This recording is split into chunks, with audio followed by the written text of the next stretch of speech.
Good morning everyone. Oasis बायोलॉजीच्या नीट biology sessions मध्ये आपल्या सर्वांचं स्वागत आहे. कालच्या लेक्चर मध्ये आपण टॅक्झॉनॉमी बद्दल डिटेल स्टडी केलेली आहे. जर तुम्ही चॅनलवरती नवीन असाल तर डिस्क्रिप्शन मध्ये लिंक दिलेली आहे, तुम्ही प्रीवियस व्हिडिओज बघा, त्यानंतर तुम्ही पुढच्या टॉपिक कडे या. आजचा आपला जो टॉपिक असेल तो आहे क्लासिफिकेशन. क्लासिफिकेशन आणि त्याचे टाइप्स प्लस आपण 3 डोमेन्स ऑफ लाईफ बद्दल डिस्कशन आज करणार आहोत. क्लासिफिकेशन बायोलॉजी मध्ये जे टर्म आहे क्लासिफिकेशन, जे पूर्ण लिव्हिंग डायव्हर्सिटीला डिस्क्राइब करते, त्याची डेफिनेशन आपण अगोदर बघूयात की it is the arrangement of organisms. ऑर्गॅनिझम्सची एक अरेंजमेंट आहे on the basis of their similarities and dissimilarities. एखाद्या ऑर्गॅनिझमला डिस्क्राइब करत असताना आपण त्याच्यामध्ये सिमिलॅरिटीज आणि डिसिमिलॅरिटीज बघतो. त्या सिमिलॅरिटीज आणि डिसिमिलॅरिटीजच्या बेसिसवरती आपण पूर्ण त्या ऑर्गॅनिझमचं क्लासिफिकेशन करतो. फॉर एक्झाम्पल, मी कालच तुम्हाला एक्झाम्पल दिलेलं होतं की एक प्लांट आहे आणि एक अॅनिमल आहे. मी एका प्लांटला प्लांट ग्रुप सोबत मॅच करण्याचा प्रयत्न करेन, कारण जेव्हा मी एखाद्या ऑर्गॅनिझमला क्लासिफाय करायचं असेल तेव्हा मी काय करेल, त्याच्याशी रिलेटेड ऑर्गॅनिझम सोबत त्याच्या सिमिलॅरिटीज काढेल. जर तो ऑर्गॅनिझम मला माहिती असलेल्या ऑर्गॅनिझम सोबत रिलेट करत असेल तर मी त्याच कॅटेगरीमध्ये, त्याच क्लासिफिकेशन क्रायटेरियामध्ये त्याला ठेवण्याचा प्रयत्न करेन. त्याला क्लासिफिकेशन म्हणतात.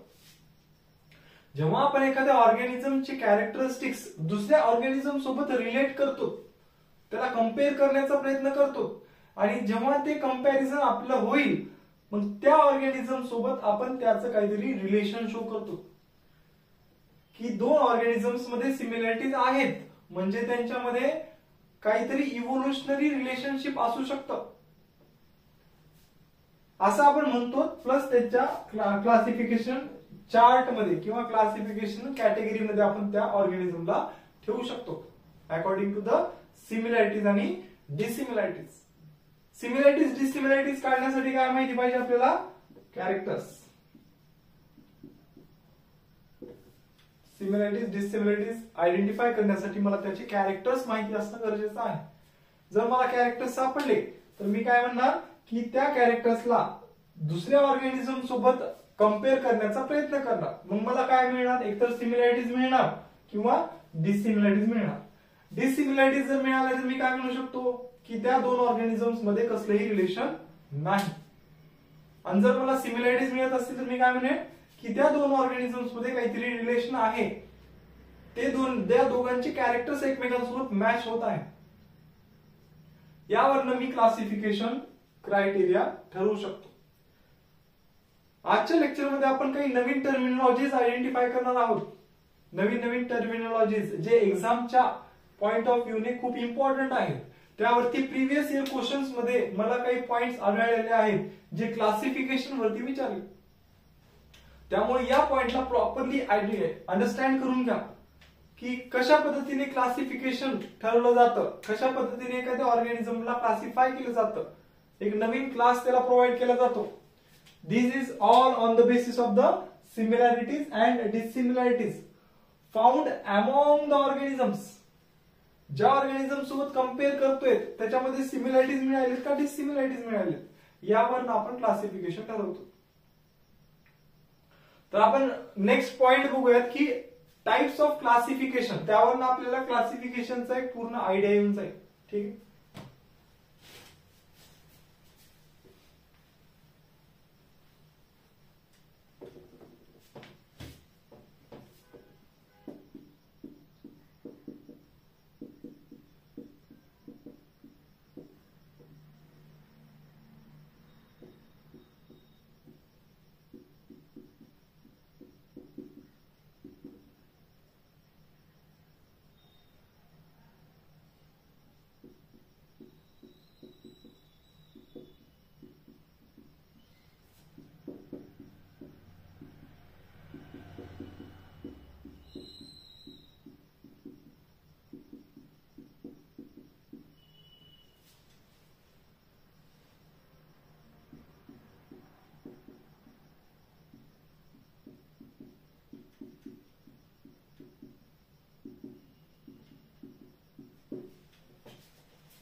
आता आपण क्लासिफिकेशनच्या टाइप्स बद्दल थोडंसं डिस्कस करूयात.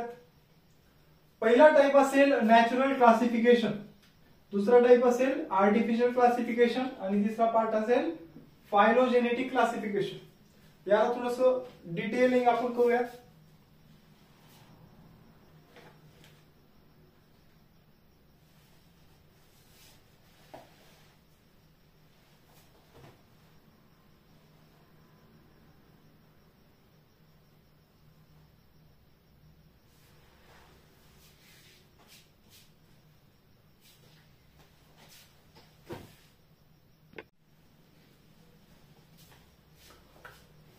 फर्स्ट टाइप आहे आपला क्लासिफिकेशन मधला नॅचरल क्लासिफिकेशन. आता नॅचरल क्लासिफिकेशन जेव्हा आपण स्टडी करतो तेव्हा आपल्याला नावातूनच कळतं की नॅचरल म्हणजे विच आर प्रेझेंट नॅचरली.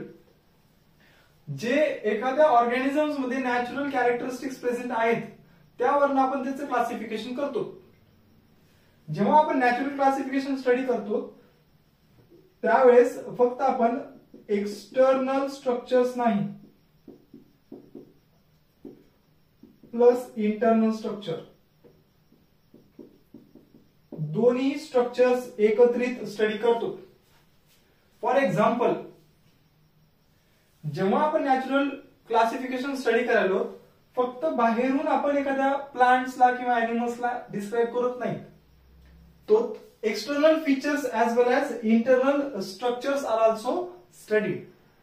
आता इंटरनल स्ट्रक्चर बद्दल बोलायचं झालं तर आपण जेव्हा नॅचरल क्लासिफिकेशन स्टडी करतो तेव्हा आपण अल्ट्रा स्ट्रक्चर स्टडी करतो. अल्ट्रा स्ट्रक्चर म्हणजे काय? ते जे स्ट्रक्चर आहे किंवा तो जो ऑर्गॅनिझम आहे तो इंटरनली कोणत्या कोणत्या पार्ट्सने तयार झालेला आहे. जेव्हा आपण नॅचरल क्लासिफिकेशन स्टडी करतो तेव्हा आपण काही internal structure age well age external structures identify करतो आणि त्यावरनं त्या ऑर्गॅनिझमला क्लासिफाय करतो. नॅचरल क्लासिफिकेशन जे नॅचरली जे काही स्ट्रक्चर्स त्यांच्या बॉडीमध्ये प्रेझेंट आहेत किंवा एक्सटर्नली प्रेझेंट आहेत त्यावरून त्या बेसिसवरनं आपण त्या ऑर्गॅनिझमला नॅचरली क्लासिफाय करतो.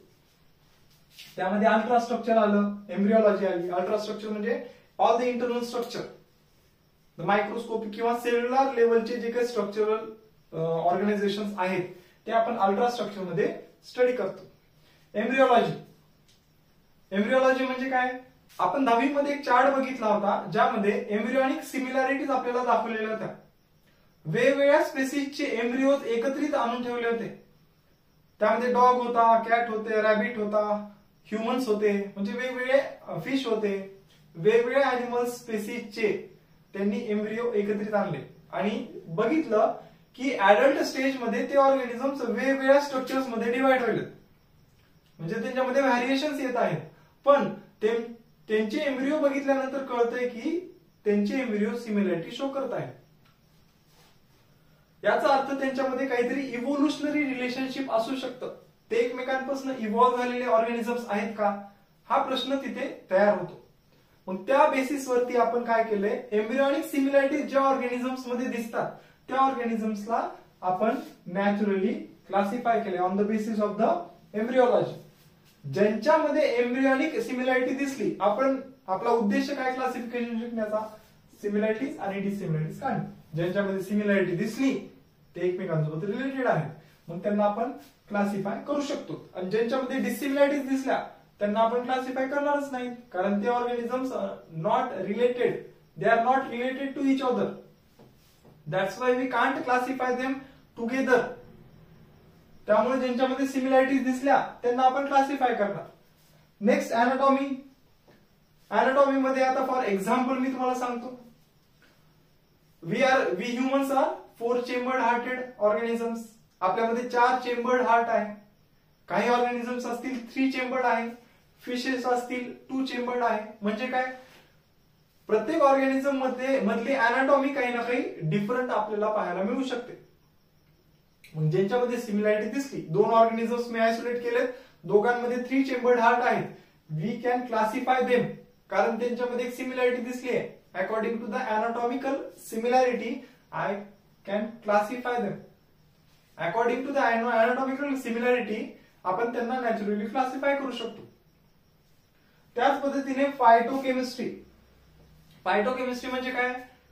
भरपूर असे ऑर्गॅनिझम्स आहेत जे एकसारखे एन्झाइम्स तयार करायलेत, एकसारखे काही केमिकल प्रोडक्ट्स तयार करत आहेत, एकसारख्या मेटाबॉलिक ऍक्टिव्हिटीज त्यांच्यामध्ये होत आहेत. जर तशा काही केमिकल ऍक्टिव्हिटीज मध्ये ते सिमिलॅरिटी शो करत असतील तर ते पण काय आहेत? रिलेटेड आहे. सगळ्यात मोठा केमिकल ज्याच्या थ्रू आपण सिमिलॅरिटी करू शकतो दॅट इज डीएनए. डीएनए मध्ये काही सिमिलॅरिटी दिसत असेल तर ते रिलेटेड आहे. डीएनए मध्ये व्हॅरिएशन खूप जास्त प्रमाणात असेल तर दे आर नॉट रिलेटेड. तर अशा पद्धतीने आपण इंटरनल ऍज वेल एज एक्सटर्नल दोन्ही स्ट्रक्चर्स स्टडी करून, दोन्ही फीचर्स स्टडी करून आपण काही ऑर्गॅनिझम्सला नॅचरली क्लासिफाय करू शकतो. त्याचंच एक एक्झाम्पल जॉर्ज बेंथम आणि जोसेफ हुकर या दोघांनी एका खूप साऱ्या प्लांटचे एक्सटर्नल स्ट्रक्चर स्टडी केले, जसे की ज्या प्लांट्सला फ्लावर्स प्रेझेंट आहेत अशा ऑर्गॅनिझम्सला फ्लावरिंग प्लांट्स म्हणून त्यांनी क्लासिफाय केलं. ज्या ऑर्गॅनिझम्स वरती फ्लावर दिसले त्यांना फ्लावरिंग प्लांट्स म्हणून त्यांनी क्लासिफाय केलं. हे एक त्याचं उदाहरण आहे जे त्यांनी एक्सटर्नल स्ट्रक्चर स्टडी करून ऑर्गॅनिझम्सला क्लासिफाय केलं. नेक्स्ट पार्ट आहे आपला क्लासिफिकेशनचा आर्टिफिशियल क्लासिफिकेशन. आर्टिफिशियल म्हणल्यानंतर आपल्याला एक असं वाटेल की आपलं काही इंटरफिअरन्स आहे का, ह्युमन्सचं काही इंटरफिअरन्स आहे का? तसं नाहीये. ऍक्च्युअली आर्टिफिशियल क्लासिफिकेशन म्हणजे आपण इझिली ऑब्झर्वेबल कॅरेक्टर्स नुसार एखाद्या ऑर्गॅनिझमला क्लासिफाय करतो, जे डोळ्यांना दिसत आहेत, जे आपण इझिली ऑब्झर्व करू शकतो, ज्यासाठी आपल्याला कोणत्या डिसेक्शनची गरज नाहीये, ज्यासाठी आपल्याला काही ऑब्झर्वेशनची गरज नाहीये. समोरून दिसतंय एखाद्या ऑर्गॅनिझमला क्लासिफाय करण्यासाठी जे डोळ्यांनी दिसायलेत कॅरेक्टर्स, त्या कॅरेक्टर्स वरून आपण एखाद्या ऑर्गॅनिझमला क्लासिफाय करतो. It is the part of the artificial classification. जसं की एखाद्या प्लांटचे हॅबिट्स, जसं की एखादा प्लांट दिसायला खूप मोठा ट्री दिसतोय का?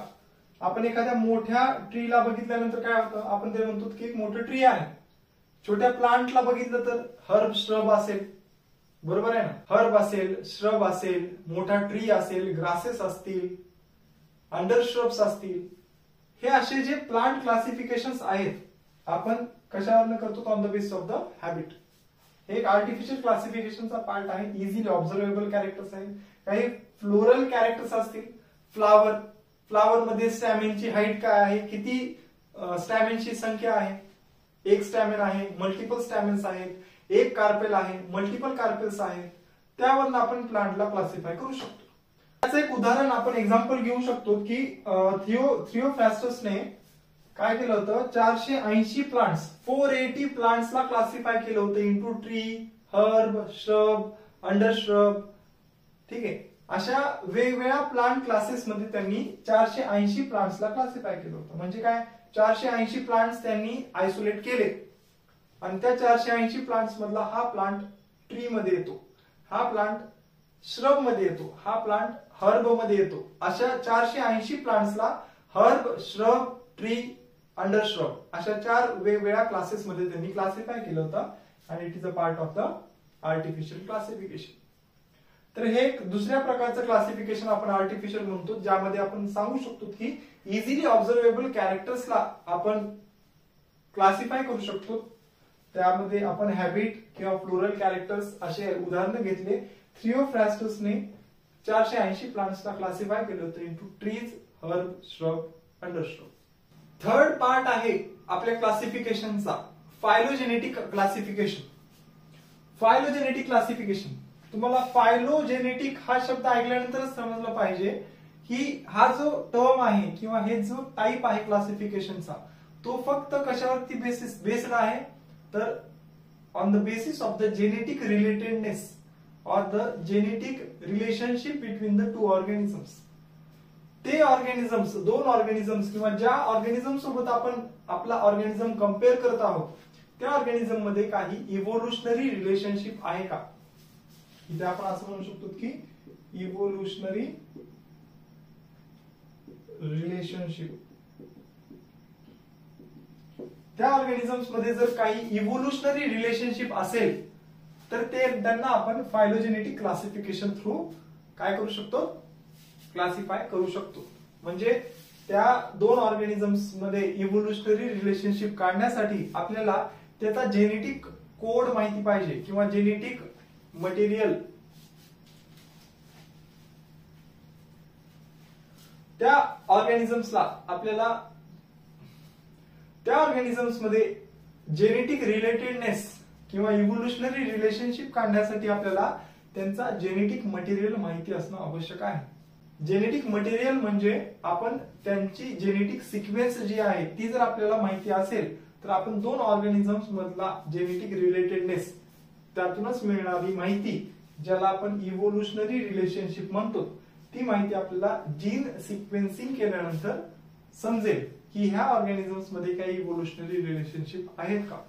तर हा झाला टाईप क्लासिफिकेशनचा एक टाईप, त्याला आपण काय म्हणतो फायलोजेनेटिक क्लासिफिकेशन. तर क्लासिफिकेशनचे 3 टाईप, नॅचरल, आर्टिफिशियल, फायलोजेनेटिक. या पॉइंट्सला प्रॉपरली स्टडी करा कारण यावरती काही क्वेश्चन्स पडण्याचे चान्सेस आहेत. क्लासिफिकेशन, सिस्टमॅटिक, टॅक्झॉनॉमी हे पार्ट थोडेसे कॉम्प्लिकेटेड वाटतात पण आपण रिपीटेटिव्ह रिव्हिजन जर करत असो आपल्याला ह्या कन्सेप्ट कंटिन्युअसली आपल्या माइंड मध्ये जर असतील तर या कन्सेप्टवर पडणारे क्वेश्चन्स आपण इझिली टॅकल करू शकतो. तर रिव्हिजन करा, कन्सेप्ट रिपीट वाचा ज्यानेकरून आपल्याला सगळ्या कन्सेप्ट क्लिअर होतील आणि previous year question paper solve करत चला. तर आजसाठी आपण इथेच थांबूयात, बघूयात नेक्स्ट लेक्चर मध्ये. थँक्यू.